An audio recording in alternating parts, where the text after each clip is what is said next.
Hello there. If you remember one of my videos, I talked with the MRA X-Men, and he does great blogs. And he talks about something important, the racial dilemma of the men's rights movement.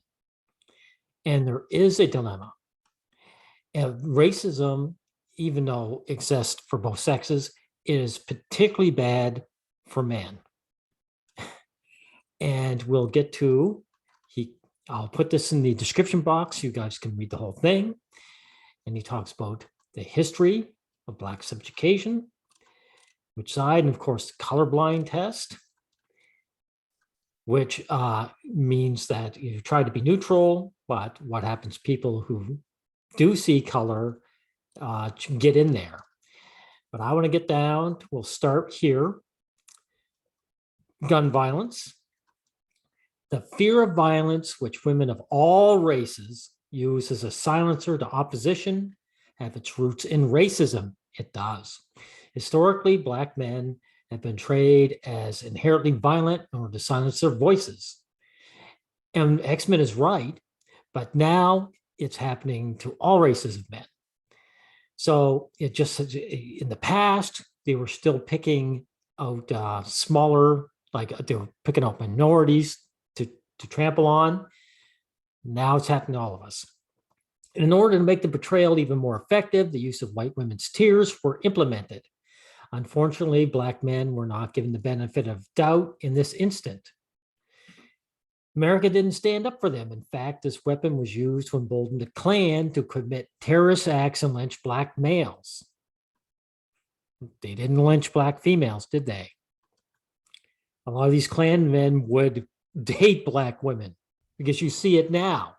How many of these white nationalists shack up with women of minority races? This was used as a weapon for gun control, for example. Throughout the 1860s, the aftermath of the Civil War, the United States rushed to pass Black laws prohibiting Black men from owning and carrying firearms or deadly weapons. In other words, they probably wouldn't even let them use clubs or anything like that. It also prohibited anyone from selling or even lending any firearms or ammunition to Black people. Let's face it, Black men. The Black Panther Party attempted to patrol Oakland neighborhoods while being armed, despite the fact they were following the law and utilizing their Second Amendment rights. The government seen them as a threat and took swift action to pass the Mulford Acts, which have repealed open carry. The National Rifle Association, this will get you, an organization known for advocating for gun rights, supported the gun control law. You see, because it's all about, the whole thing, racism really has its knees or its feet in mate guarding. It's always to stop another group of men from getting access to the group of women you want to. Right? Now, modern society, men across America protest and argue against gun control. Well, that gun control path was made possible on the backs of Black men utilizing their image to paint gun owners as monsters. Right. Now, false accusations. In the United States, Black men lived in constant fear to the lies of white women. White women will hook up with a Black guy. Right. If they got caught, they would claim that it wasn't consensual. Yes, they were put on trial and often rushed to a crooked jurors with little to no due process. Yeah. Sounds familiar, doesn't it, in the modern times? Often due to this corruption in the justice system, they were usually found guilty in spite of the lack of evidence. Sounds familiar, doesn't everyone? Black men had to be warned not to bring a white girl home to their parents due to this fear. There couldn't be any risk. And X-Men is talking about the past. And again, what Black men did not rise. They're still in the same position. It's just that the rest of us have joined them. What man wants to take a chance now with Me Too going on? In modern society, we have a Me Too movement where women make baseless accusations, absolutely true, even without releasing their identity, True again. The guy being accused is presumed guilty, yes, regardless of contradicting evidence, yes. And I'd add that a lot of the evidence is thrown out by courts, because the courts have become kangaroo for men when it comes to women's accusations. If he doesn't respond, he's guilty. If he gets angry, the rational reaction of someone accusing you of something, he's being aggressive towards the victim. If he does bring up a contradicting evidence, he's trying to silence the victim. Men can't win in that scenario. This irrational culture that we live in was started in the backs of black men. You know something, X-Men? Black men were there first, but I think it was going to inevitably be like this anyway. And the reason I say that, my friend, is because societies everywhere are hostile to men. And if it wasn't for black men, it'd be some other race of men. And as I've said now, it's all of us. And I don't think I suppose it's irrational, but I could replace irrational, that word, with hostile or hateful. Society blindly believed women when the black man was being accused. Now we're blindingly believing women when any man gets accused. Exactly. The rest of us have joined. Our boys are being failed by the education system. Male students have heavily overlooked when it comes to educational resources and aid. This is another issue that men's rights groups correctly identify. Yes. What they need to identify is the root of these educational resources. In Black communities, public education is vastly underfunded, especially in America. I mean, Canada is not so bad here, but for the States, my word. The schools are broken down, and the government does very little to improve the performance of Black male students. Low graduation, poor test results, and low college enrollments. There's even a school to prison pipeline in the United States showing that low performance schools lead to a life of crime. Of course, it's like guys either starving and they say, well, I can either starve or I can go become a criminal.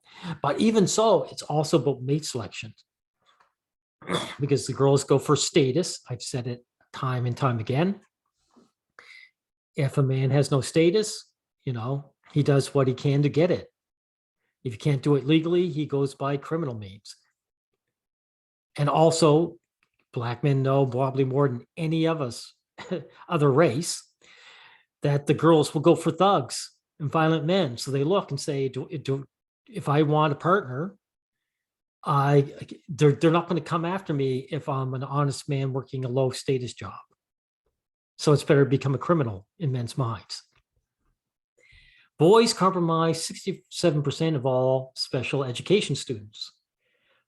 And it's not because they're dumber. Approximately 80% of these boys are Black and Hispanic males. 85% of Black boys, K to 12, are not proficient in reading. There's a large gap in testing scores between Black men and white men. That's probably shrinking too. This should be a national outcry. Society should be attempting to get the root of the problem. Instead, we shrug our shoulders of the situation. We wait to find young men in prison so that we can portray them as irredeemable monsters who should have stayed in school, knowing the fact we gave them very little aid and guidance in the quality of education. Of course, girls are preferred in everything, in the job market and the education system. Person in crime, criminalizing Black men has been an American tradition. I would say yes. And it's also been men in general. Just the Black men are at the worst. The average person doesn't like siding with criminals. By labeling certain action as criminal actions, you effectively rob any sympathy from the groups in question. Let's face it, X-Men, people are looking for excuses to criminalize men in general. So when Frederick Douglass became a runaway slave, he was slandered as a criminal because slavery was legal, right? So the simple act of running away from something immoral made you a reprehensible person in the eyes of America. During the civil rights era, segregation was legal via Jim Crow laws. When Martin Luther King was marching in the civil rights movement to fight against segregation, he was arrested. The media portrayed him as a criminal. Sound familiar, all you guys of the modern era?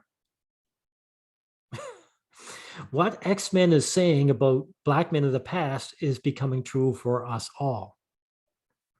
You see the media will automatically side with the woman, and it's not ignorance. They want to get the guy who is viewed as leading a coalition of criminals. By siding with King, you were siding with criminal actions. In 2006, a giant portion of the people of the incarcerated had mental health problems. And he talks about this. I'll let you guys read the percentages. Now, we'll get to this one. I'll just double check to see if, okay, good. I'll let you guys read the rest of that because he does a good breakdown. Black men at the bottom, usually at every time. Now, Black men's rights, tribalism. Another thing that factors into racial dilemma of the MRM is a tribalism that's very prevalent in the Black community. In the 1960s, 1980s, Black activists and public figures tried their best to integrate their fellow Americans socially, culturally, and legally. Yet they've always received pushbacks for their effort. The message is clear. Society set one standard for Americans, another standard for Black Americans. Due to this issue, a growing number of Black Americans have recently chosen to take the route of Black nationalism. I've said it before. I've said it before when it comes to the left pushes men to the right. If the society rejects you, you're going to go wherever you think you might get a fair shake. And so a lot of Black men who would never become Black nationalists, they do so out of survival instincts.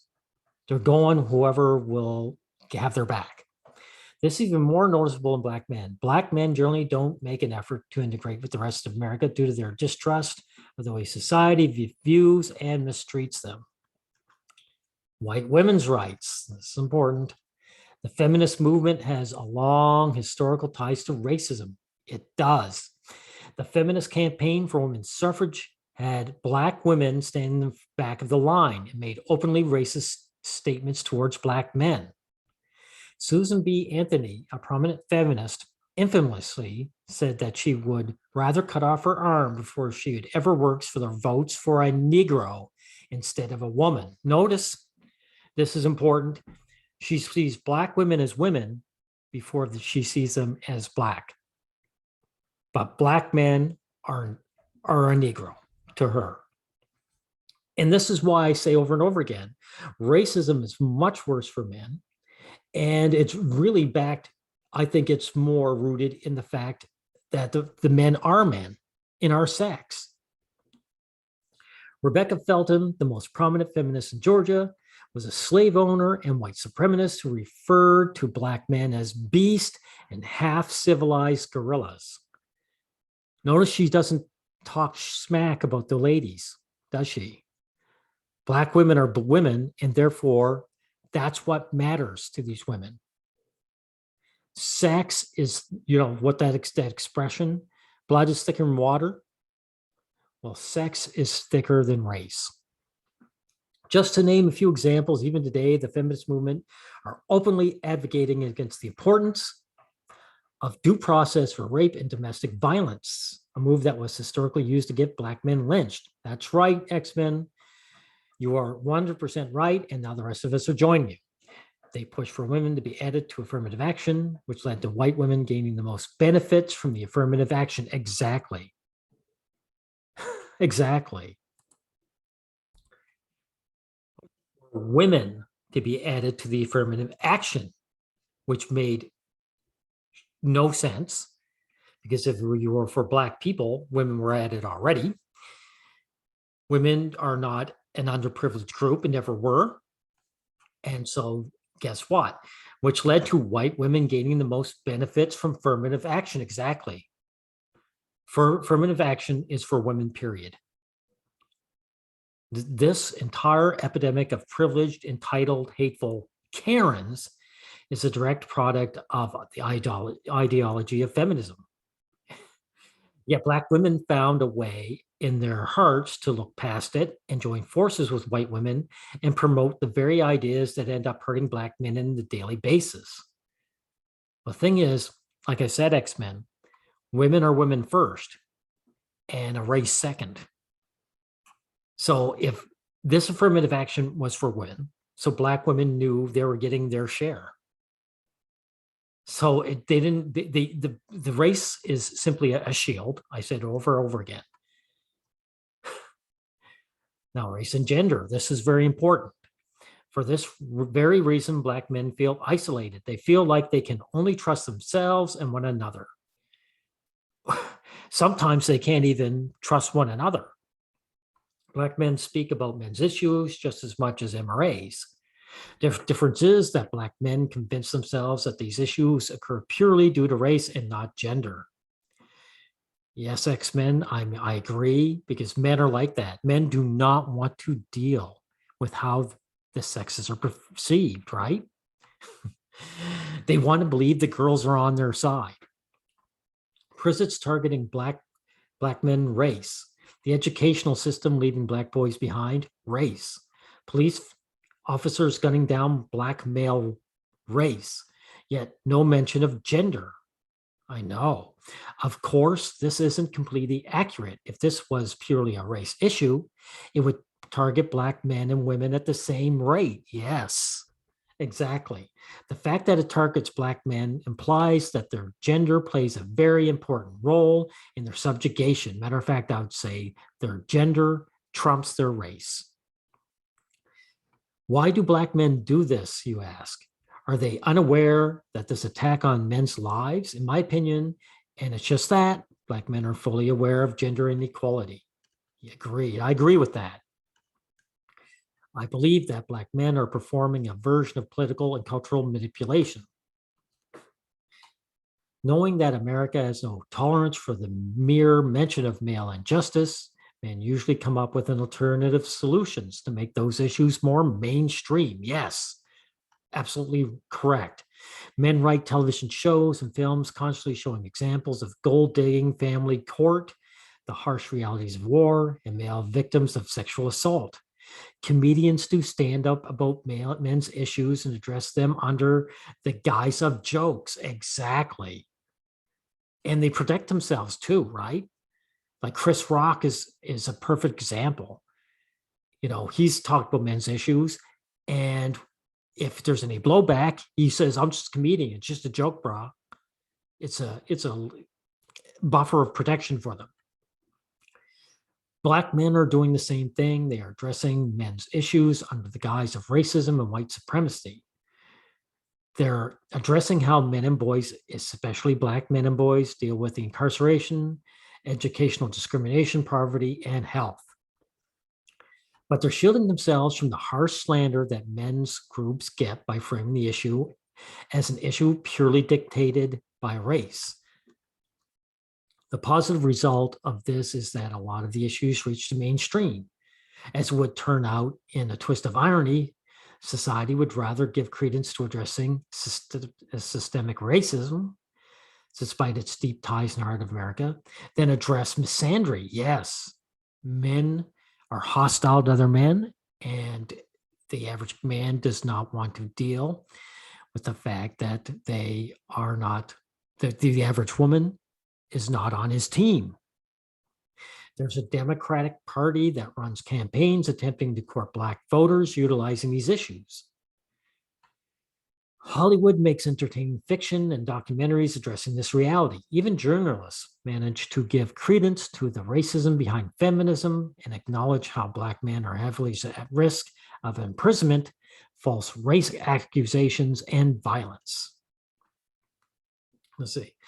The flip side of this, let's say, is the direction it goes. While it correctly pushes the idea of in the right direction, it ends at the wrong location. This is due to the manipulative nature of the people who take the issue up. They'll address the harsh realities about Black men suffering from the injustices at a disproportionate level, but they'll slander the concerns of those of white men trying to roll back the rights of women. Very good, X-Men. Very astute observation. The media will address the racist history of America, but will seconds later attempt to talk you into feminism by rebranding it as intersectional. Yes. The intersectional feminists are the smarter of the two groups, them and the TERFs. They acknowledge feminism pretended to care about rape by utilizing white women's tears in order to frame Black men and deny them due process. Their solution is to support intersectional feminism to help Black women deny Black men due process. Exactly. Black women are not on Black men's team. They are on the white women's teams. Because, like I said before, sex trumps race. Sure, they'll admit that Black men were targets of incarceration, but of course they add how women of color get longer prison sentences than white women in order to make the prison sentence purely a racism issue, ignoring the fact that women of all races get shorter prison sentences than white men. That's right. The top guy is still beneath the lowest woman. I've said it before. The media will give credence to the obvious reality, how Black fathers get screwed over in the court of law. Their solution? To give feminism credit for vaguely fighting against the patriarchy, which supposedly is the reason fathers get screwed over, which requires you to ignore the fact that feminists have long history of killing shared parenting bills that would help fathers get easier access to their children, of course. Of course. And it's this weird double bind, right? Where the feminists want women to allow women to get into these nuclear family units when they want to, but destroy them when they want to. It's not so much that they're destroying the family unit so much as they're using it and discarding it. So know the difference. If you're reading all this, you start to ask yourself the simple question, what do we do about all this? We're in a tricky predicament. White men not being consistent in their reaction to Black men. Black men utilizing race as a default factor as a loophole to address men's issues. The men's rights movement being racially neutral in society environment that requires it to take a stance on racial justice. How does one fix that? Well, I have a few ideas. Okay, let's hear these. The men's rights movement needs to address racism, especially in the United States of America. Agreed. That includes police brutality, and getting Black men on board with the MRM is a must. Agreed. We're asking them to sacrifice portions of their time that they spend on racial justice and utilize that time on men's issues. How could we expect them to do this if we don't make their interest a priority? Black men aren't going to settle for lack of Black tangibles, especially in this climate where other platforms manipulate their trust with nothing in return. That's a great point. That's a great point. Next, the men's right movement needs to denounce racism wherever they see it. People with racially ignorant beliefs need to be aware that they aren't part of the MRM. Exactly. People who share the beliefs of race realists and white supremacists don't have a place in our movement. Agreed. Agreed. This is what has to happen. There has to be a house cleaning. People with those viewpoints do more harm than good. Actually, they don't do any good. All they do is harm. People like that can't help themselves from saying racially ignorant things on the regular. Eventually, those words and actions are going to be brought up against us, forcing us to denounce them every step of the way. So why stop the inevitable? Agreed. Better to denounce them now than later. Might I remind you of the case of Christopher Cantwell? Cantwell was a white supremacist who eventually became a leading member of the alt-right. Granted, Chris was fired from A Voice for Men after we discovered his background and was denounced after becoming a large participant in the infamous Unite the Right rally in Charlottesville. The media, being the media, couldn't wait to utilize this guilty by association to write papers telling everyone that the MRM is evil. Yes. The MRM, as X-Men is pointing out, is always associated with these other low groups in order to slander them. They were damn near foaming at the mouth at the connection. Oh, by the way, before I go further, the feminists are immune to this. The racist feminists that X-Men pointed out earlier, people never talk about that if they can. Even if they were right about the majority of our concerns, their excuse would be, well, these people are white supremacist. Now you have to ignore them in all forms of logic. Well, they're looking to ignore the MRM at all costs. So he's right. Ignoring that the media is lazy and salivating for an MRM controversy, we already knew that. It's our responsibility not to feed their pathetic hunger. Also, it's not just laziness, their hostility. The problem isn't that we didn't fire or denounce him. We already did that. The problem is that there was no clear line made to clarify that people like Chris don't belong here in the first place. This, by the way, what happened to MGTOW too. There needs to be a no-nonsense approach when it comes to down to people with those viewpoints. They're not only repulsive, they're grifters. He's right. White nationalists are a plague, because notice when they have their own groups, they stagnate. They're only happy. They're like a fire. They're only happy and can exist if there's fuel of some healthy tree to burn. So the healthy tree of the MRM is right for them. When they find any opportunity to push their propaganda, they'll do it in a heartbeat. As a result, it needs to be clarified that we're not a platform for them to push their racial hatred. The final solution involves Black men to redirect their approach. While racism is something that Black men are all too familiar with, there are other aspects that we must acknowledge. In this case, male disposability and lack of empathy for the male species. He is 100% correct.